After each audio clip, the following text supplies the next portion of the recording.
दोस्तों आज मैं जिस कोरियन ड्रामा की स्टोरी एक्सप्लेन करने वाला हूँ वो बहुत यूनिक है। इस कहानी में 5 लोग होने वाले हैं। वैसे तो ये 5 लोगों का एक परिवार है, लेकिन ये परिवार नहीं। इस परिवार में सबकी एक स्पेशलिटी है। कोई काटता है, कोई मारता है, कोई हैकिंग करता है तो कोई जादू भी करता है। ये ड्रामा मेरे इस साल की फेवरेट ड्रामा में से एक है। तो कहानी की शुरुआत में हमें एक सीक्रेट फैसिलिटी को दिखाया जाता है, जहाँ एक औरत बहुत सारे अनाथ बच्चों से कह रही थी कि दुनिया के साथ साथ तुम्हारे माँ बाप ने भी तुम्हें छोड़ दिया, अब तुम्हें अपनाने वाला कोई नहीं, इसीलिए अब से मैं तुम्हारी माँ हूँ और ये जगह तुम्हारा घर, और यहाँ से भागने के बारे में सोचना भी मत। अगर तुम्हें से कोई यहाँ से भाग भी गया तो बाहर जो है वो बहुत दर्द देगा। उन सभी बच्चों के ऊपर एक खास तरह का टैटू भी बना हुआ था। अब अगले सीन में हमें एक वैन को दिखाया जाता है, जिसमें एक परिवार सीरियल किलर की न्यूज़ सुनते हुए अपने नए घर की तरफ जा रहा था। आय हाय, कितना शरीफ और सीधा परिवार है, बिल्कुल जलेबी की तरह। इस परिवार में एक माती, एक पिता,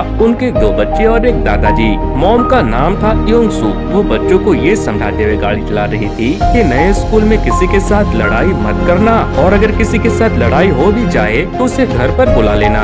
तभी अचानक से कार उनके कार के आगे आ जाती है और योंगसू अपनी कार उस कार में ले जाकर ठोक देती है। अब हमें पुलिस स्टेशन का सीन दिखाया जाता है, जहां ऑफिसर मैन जुंग अपने कलीग गैंग से कहते हैं कि कल रात एक लड़की गायब हो गई, उसे ढूंढने के चक्कर में मैं ठीक से सोया ही नहीं। फिर वो गैंग को उस लड़की की फाइल दिखाता है, जिसका नाम था ली यूजिन। साथ में वो उसे ली का फोटो भी दिखाते हैं, जो एक हैकर को ट्रेकिंग करते वक्त पहाड़ी पर मिली थी। वहाँ उस लड़की की मॉम भी थी, जो पुलिस से रिक्वेस्ट कर रही थी कि मेरी बच्ची को ढूंढ दो, मुझे लग रहा है कि वो कोई मुसीबत में है। अब हमें उस परिवार को दिखाया जाता है, जिन्होंने कल रात अपनी गाड़ी किसी दूसरी गाड़ी में ठोकी थी। योंगसू अपने बेटे जीहोन के स्कूल जाने से पहले उससे कहती है कि तुम मेरे अच्छे बेटे हो ना, अगर स्कूल में कुछ भी गड़बड़ हो तो मुझे आकर बताना, बदले में मैं तुम्हें लैपटॉप दिलाऊंगी। जिस पर उसकी बेटी जीहू कहती है कि अच्छी माँ बनने का नाटक बंद करो, तुम मेरी सगी माँ नहीं।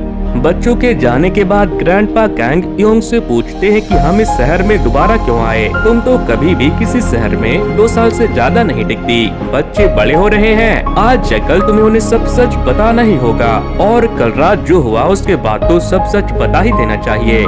वहीं स्कूल में जीहुन से फक यू डे नाम का एक लड़का मिलने आता है और उससे अपनी जान पहचान बढ़ाता है, लेकिन जीहुन उसे भाव नहीं देता। जीवू भी उसके पीछे ही आ रही थी। फिर बाद में फक यू डे अपने दोस्तों के साथ मिलकर जीहुन को बुली करने लगता है, जिससे बचने के लिए जीहुन सियोक नाम के एक लड़के के हाथ पर कुत्ते की तरह झपट लेता है। सारे मिलकर उसे छुड़ाते हैं, लेकिन इस चक्कर में सियोक के हाथ का गोश्त ही बाहर आ जाता है। इसके बाद फक यू डे अपने दोस्तों से कहता है कि हमें उसे जिंदा रखना होगा ताकि बार बार मजे ले सके। पहली बार कोई मुझे टक्कर का मिला है। फिर उनके जाने के बाद जीहुन अपने मूव्स दिखाता है, जबकि अभी उसने दांत काट कर काम चलाया था। एक लड़की दूर से होन की हरकतों को देखकर सोचती है कि ये पागल है क्या। दोस्तों इस वीडियो को आगे बढ़ाने से पहले एक छोटा सा प्रमोशन, प्रोडक्ट मेरा ही है, तो प्लीज एक बार देख लेना और पसंद आए तो बाय जरूर करना। गाइस आप लोगों के प्यार और सपोर्ट से मैंने एक हर्बल सप्लीमेंट और कॉस्मेटिक प्रोडक्ट की कंपनी स्टार्ट की है, नाम है ब्लेसिंग हर्ब्स, और मेरा पहला प्रोडक्ट है ब्लेसिंग हर्ब्स कुमकुमादी तेलम। ये एक इंस्टेंट आयुर्वेदिक रेमेडी है जो आपकी स्किन से एक्ने, पिंपल और पोर्स को कंट्रोल करने में हेल्प करता है, साथ ही आपकी स्किन को नेचुरली ब्राइट और ग्लोइंग बनाता है। इस प्रोडक्ट को मैंने एक 50 साल पुराने ट्रस्टेड ब्रांड के साथ कोलैबोरेशन में बनाया है, वो भी कुछ कोरियन टेक्निक के साथ। इसमें आपको मिलते हैं प्रीमियम इंग्रेडिएंट जैसे saffron, sandalwood, coconut oil, goat milk, sesame oil, लाख और हिमालयन चेरी जैसे इंग्रेडिएंट। और सबसे स्पेशल बात ये है कि हर एक बोतल में आपको 1 ग्राम प्योर सैफरॉन ऑयल मिलता है, जो आपके स्किन को नॉरिश करता है और रेगुलर यूज से आपके स्किन को ब्राइट करने में हेल्प करता है। वैसे तो इसका प्राइस 1250 है, लेकिन मैं अपने सब्सक्राइबर के लिए इसे ऑलमोस्ट हाफ से भी हाफ प्राइस में देने वाला हूँ, यानी कि 250 से लेकर 300 तक। तो दोस्तों अगर आप इसे बाय करना चाहते हो तो स्क्रीन पर दिए गए नंबर पर कॉल करो, या फिर आपको स्क्रीन पर भी बाय बॉक्स देखने को मिल जाएगा और कमेंट बॉक्स में भी। अब हमें योंगसू की क्लिनिक का सीन दिखाया जाता है जहां वो जानवरों का इलाज करती थी।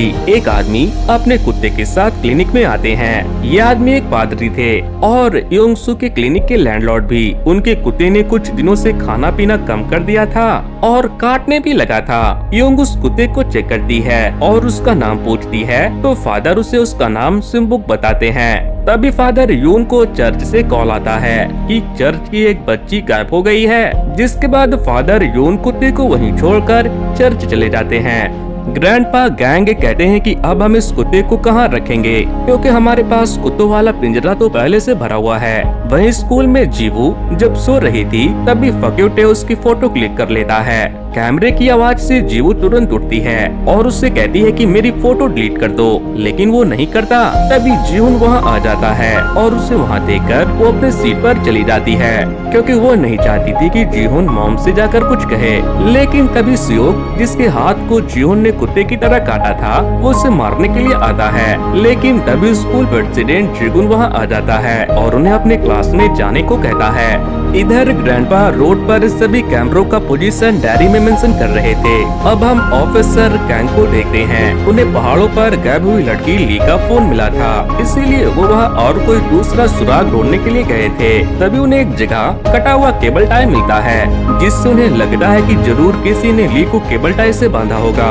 फिर वो अपने कलीग जुन को कॉल करते हैं और बताते हैं कि मुझे ये काम डूम विलपोर का लगता है। और आगे ढूंढने पर उन्हें वहाँ खून के निशान भी मिलते हैं और फिर एक ब्रेसलेट भी, जिस पर चर्च का क्रॉस बना हुआ था। कैंग वो सारा एविडेंस ले जाकर अपने चीफ को दिखाते हैं और बताते हैं कि ये काम भी मुझे डूम विलपोर का लगता है। इस बार मैं उसे पकड़ कर रहूंगा। मगर चीफ कहते हैं कि तुम उसके पीछे क्यों पड़े रहते हो, वो तुम्हारे बस की बात नहीं।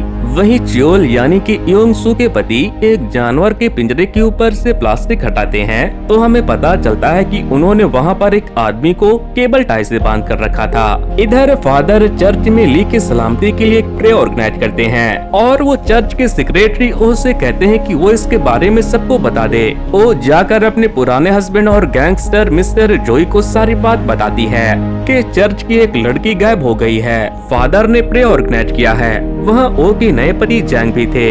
मिस्टर जोई कहते हैं कि ये काम मुझे उस डूम विलपोर का लगता है, उसके वजह से डेवलपमेंट का सारा काम कम हो जाएगा, जिससे हमारा बहुत नुकसान होगा। जैंग कहता है तुम परेशान मत हो, ऐसा कुछ नहीं होने वाला। आगे उनकी बातों से हमें पता चलता है कि ओ ने चर्च के नाम पर बहुत सारे प्रॉपर्टी ले रखी है, जिन्हें उन्होंने लिया तो चर्च के नाम पे था, लेकिन बाद में वो वहाँ नाइट क्लब और कमर्शियल बिल्डिंग बनाकर खूब पैसा छापेंगे।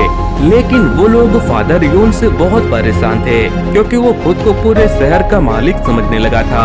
वहीं स्कूल की क्लास खत्म होने के बाद जीवू के फोन पर उसके कुछ नूड फोटो आते हैं, जिसे फक यू डे ने एआई से बना कर दिया था। वो उसे अकेले में एक जगह मिलने के लिए बुला रहे थे। वहीं वो लड़की जिसका नाम मिनजुंग था, वो जीहुन का पीछा कर रही थी, लेकिन जीहुन को पता चल जाता है। वो उससे पूछता है कि तुम मेरा पीछा क्यों कर रही हो। मिनजुंग बताती है कि वो तुम्हारी बड़ी बहन मुसीबत में है। इधर जीवू उनके बताए हुए जगह पर पहुंच गई थी, लेकिन वहाँ फक्यूटे उसे और भी गंदी गंदी फोटो दिखाता है। वो पूछती है कि तुम मुझसे चाहते क्या हो। वो उसे गंदे काम करने को कहता है। वहीं जीहुन मिनजुंग से कहता है कि वो मेरी बड़ी नहीं छोटी बहन है और मुसीबत में मेरी बहन नहीं बल्कि बेचारे वो लोग होंगे। फिर मिनजुंग उसे बहुत सारी लड़कियों के साथ साथ उसकी बहन की भी फोटो दिखाकर बताती है कि फक्यूटे इंसान नहीं हैवान है।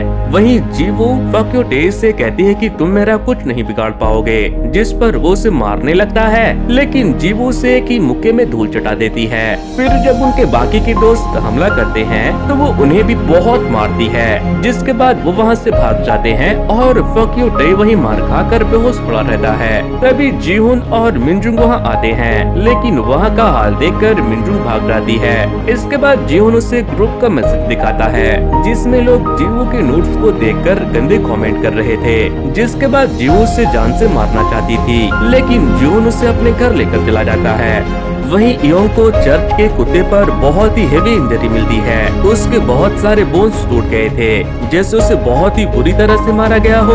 तभी जीवू और जीहुन फक यू टे को वहाँ लेकर आते हैं। चियोल जीवू से कहता है कि तुमने आते ही बदमाशी शुरू कर दी ना, जिस पर जीहुन उसे वो AI फोटो दिखाता है और कहता है कि सारी गलती इसकी है। वो बताता है कि इसने बहुतों को परेशान किया है। ये लड़कियों की फोटो लेकर उनकी फोटो एडिट करके उन्हें ब्लैकमेल करता है और फिर उनसे सेक्स चैट करवाता है। साथ में वो उन्हें ब्लैकमेल करके दूसरों के पास भी भेजता है। ये सब सुनकर चियोल पुलिस बुलाने का फैसला करते हैं, लेकिन तभी एक कुत्ते की वजह से पिंजरे पर का प्लास्टिक हटता है तो हम देखते हैं कि उन्होंने वहाँ कुत्ते के पिंजरे में एक आदमी को बंद करके रखा था। सीन पिछली रात शिफ्ट होती है, जब योंगसू ने एक गाड़ी को ठोक दिया था, जिसके बाद गाड़ी के मालिक ने जीवू को बेवड़ी घटिया ड्राइवर कहा था। लेकिन जीवू गुस्से में उसे अपना ड्राइविंग लाइसेंस दिखाती है और बताती है कि मैं घटिया ड्राइवर नहीं हूँ, मेरे पास ट्रक और बस का लाइसेंस है। मगर उसके ड्राइविंग लाइसेंस दिखाने के अंदाज से वो आदमी डर जाता है और अपने पीछे से कुछ निकालने लगता है, जिससे चियोल को लगता है कि शायद वो हथियार निकालेगा, इसीलिए वो उसे मारकर बेहोश कर देता है, जबकि वो बेचारा लॉलीपॉप निकाल रहा था। इसके बाद वो लोग उसे वहाँ से ले जाकर पिंजरे में बंद कर देते हैं। फिर जीहुन कहता है कि मॉम, मैं चाहता हूँ कि आप इस मामले को खुद ही सुलझाओ, जीवू भी देख लेगी। चियोल कहता है तुम क्या बकवास कर रही हो, क्या दिखाना चाहते हो उसे। योंगसू चियोल से कहती है कि जीहुन सब जानता है और हमें इस कमीने को सबक सिखाना ही पड़ेगा। चियोल योंग से अपना गुस्सा शांत करने को कहता है, लेकिन वो नहीं सुनती। वो चियोल और ग्रैंडपा से वहाँ से चले जाने को कहती है। इसके बाद वो फक यू टे को होश में लाती है और दोबारा बेहोश न हो जाए, इसके लिए वो उसे एक इंजेक्शन देती है। फिर वो उसे उसके टॉर्चर वाले मैसेज पढ़कर सुनाती है, जो उसने दूसरी लड़कियों को कहा था। फक यू टे कहता है तुम छोटी सी बात पर ये सब क्यों कर रही हो, लेकिन योंगसू नहीं मानती। वो उसके मुंह में उसका ही मोजा ठूस देती है और बिना एनेस्थीसिया दिए उसके जांघ से 1 किलो मांस का टुकड़ा काटकर निकाल देती है।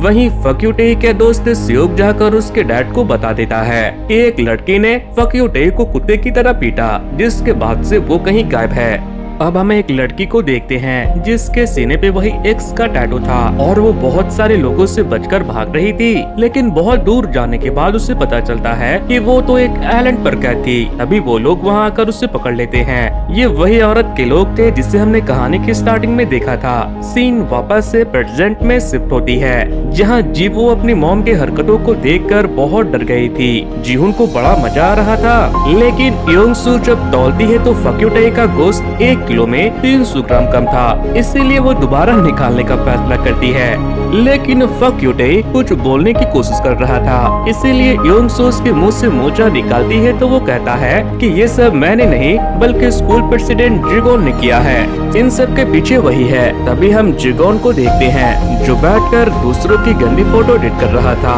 योंगसू कहती है कि अब तो बहुत देर हो गई, अरे रे ये तो पहले बताना चाहिए। चलो कोई नहीं, मैं इसे वापस लगा देती हूँ। ये सब देखकर जीवू को उल्टी आने लगती है। तभी हम देखते हैं कि जिन्हों लोगों ने पिंजरे में कैद किया था उसने भी ये सब पिंजरे के अंदर से देख लिया था।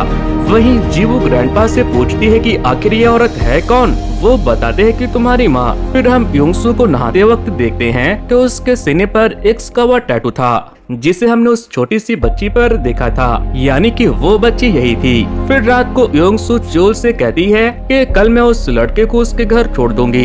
चियोल कहता है कि मैं भी तुम्हारे साथ चलूंगा। वो कहती है नहीं, तुम घर पर बच्चों को संभालना। जीवू को ये सब देखकर झटका लगा है, लेकिन जीहुन को बड़ा मजा आ रहा था। वहीं ऑफिसर अभी भी मिसिंग गर्ल की तलाश कर रहे थे। कैंगकोई के सीसीटीवी फुटेज मिली थी। उस रात एक गाड़ी एकदम से रोड पर आई, जो कि पहले वाले सीसीटीवी फुटेज में दिखाई नहीं दे रही थी। मतलब कि वो गाड़ी जरूर पहाड़ी के रास्ते से रोड पर आई होगी। वहीं गैंगस्टर जोई के आदमी ने सब जगह ढूंढ लिया था, लेकिन उन्हें उसका बेटा फक यू टे कहीं नहीं मिला था। तभी योंगसू से व्हीलचेयर पर बैठाकर वहां लाती है, लेकिन फक यू टे अपने डैड को अपनी टांग खोलकर दिखाने लगता है और कहने लगता है कि डैड, किसी ने मेरी टांग काट दी। लेकिन जोई देखता है तो उसका टांग तो बिल्कुल ठीक था। इधर चियोल बच्चों को कल रात हुए इंसिडेंट की वीडियो दिखा रहा था, जिसमें पूरा टाइम योंगसू ने कुछ किया ही नहीं था। ना तो उसने उसका पैर काटा और ना ही जोड़ा। लेकिन वहाँ मौजूद सारे लोगों को ऐसा दिख रहा था कि योंगसू ने उसके पैर के गोश्त को काटा और फिर उसे जोड़ दिया। दूसरी तरफ योंगसू जोई से कह रही थी कि मेरी बेटी ने तुम्हारे बेटे को मारा क्योंकि इसने उसकी गंदी फोटो एडिट करके सर्कुलेट कर दी। जोई पूछता है कि लेकिन ये ऐसे पागलों जैसी हरकतें क्यों कर रहा है, तुमने इसके साथ क्या किया? योंगसू बताती है कि मैं एक जानवरों की डॉक्टर हूँ, मैंने इसके साथ कुछ नहीं किया और जहाँ तक मुझे लग रहा है कि इसे अटैचमेंट डिसऑर्डर हुआ है। कल रात ये मेरे घर पर बहुत ही बुरे हाल में आया था, लेकिन अगली सुबह जब ये उठा तो उल्टी सीधी हरकतें करने लगा, कहने लगा कि किसी ने मेरे पैर काट दिए।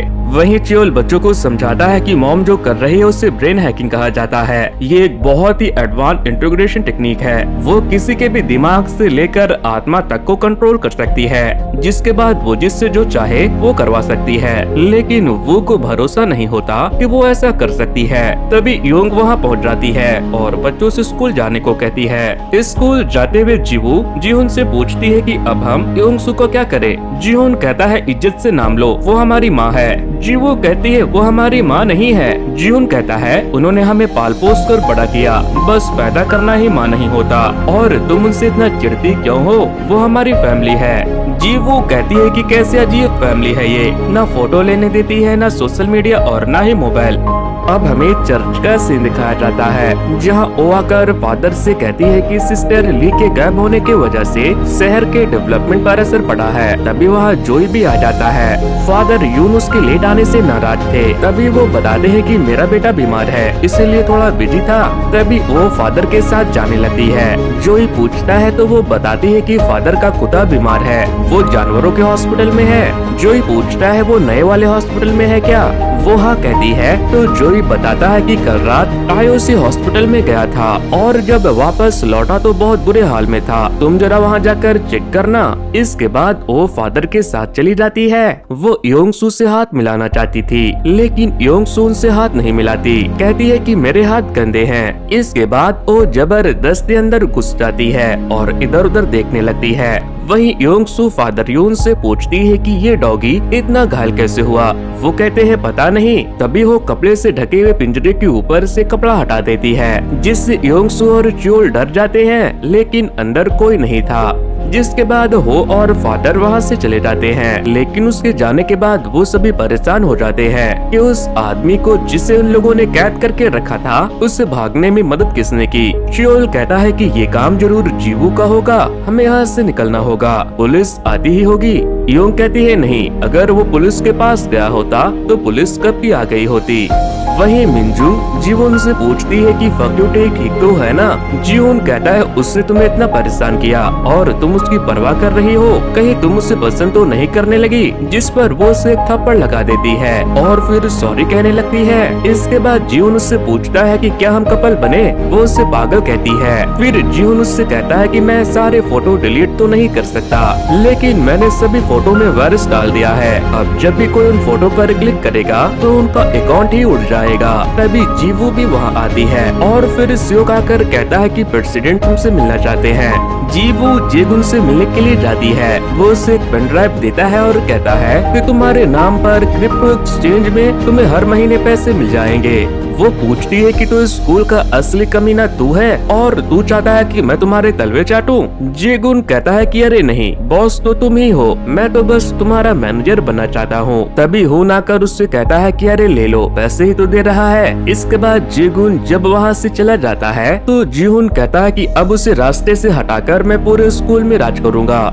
वहीं पुलिस को इंटीग्रेशन में लीडोंग नाम का एक लड़का मिलता है, जो उस दिन पहाड़ी पर यूजिन का पीछा कर रहा था और उसी ने पुलिस को उसका फोन ला कर दिया था। ऑफिसर मैनजुंग उससे पूछते हैं कि ये तुम ही हो ना, तुम उसका पीछा क्यों कर रहे थे। वो बताता है कि उसका फोन गिर गया था तो मैं उसे वापस लौटा रहा था, लेकिन तभी एक आदमी उसके सामने आ गया। उसने उसके नाम से बुलाया और वो उसे अपने साथ ले गया, शायद वो उसका बॉयफ्रेंड होगा। सीन अब उस आदमी पर शिफ्ट होती है, जिसे योंगसू ने बदतमीजी करने के बाद पिंजरे में बंद किया था। तभी हम देखते हैं कि वो आदमी वही था जो उस दिन ली को अपने साथ ले गया था। ली पूछती है कि तुम मेरा नाम कैसे जानते हो, लेकिन इसके बाद उस आदमी ने ली को धक्का दे दिया और फिर उसका मर्डर कर दिया।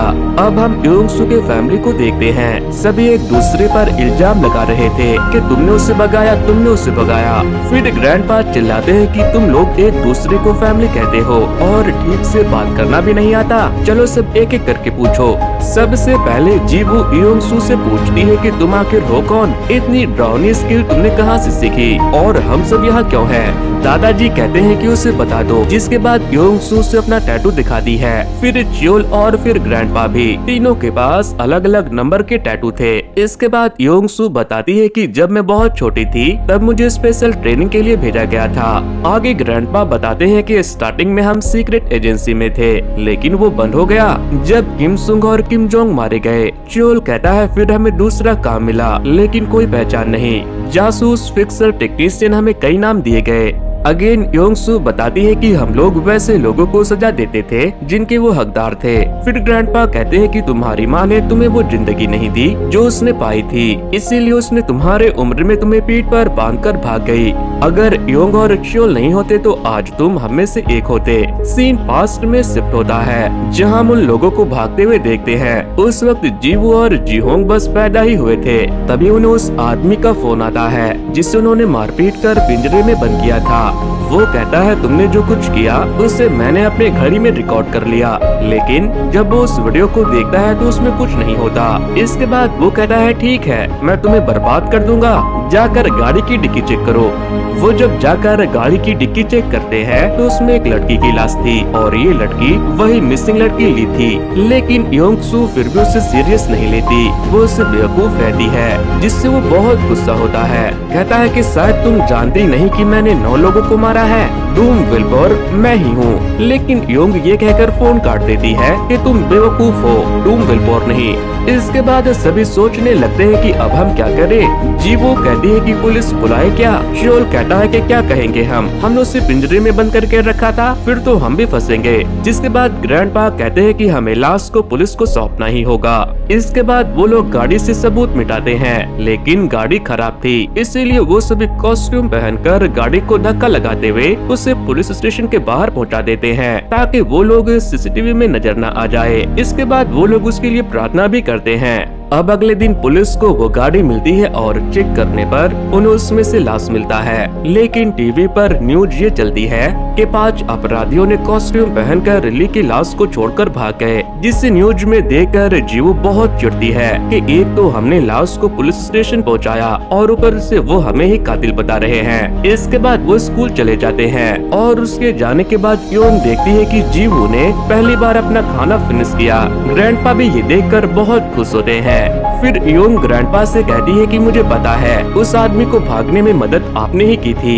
दोस्तों आपको क्या लगता है आगे की कहानी में क्या होने वाला है? आखिर ग्रैंडपा ने उस अपराधी को क्यों भगाया और उस अपराधी ने ली का मर्डर क्यों किया, और क्या मिस्टर जोई अपने बेटे का बदला ले पाएंगे? दोस्तों आगे की कहानी और भी इंटरेस्टिंग है। अगर आप इसके दूसरे पार्ट को देखना चाहते हो तो जल्दी से इस वीडियो पे 1K लाइक कंप्लीट करके इस वीडियो पे हाइप दे दो। सो वेल गाइस, आज की वीडियो में इतना ही। Thanks to, good bye.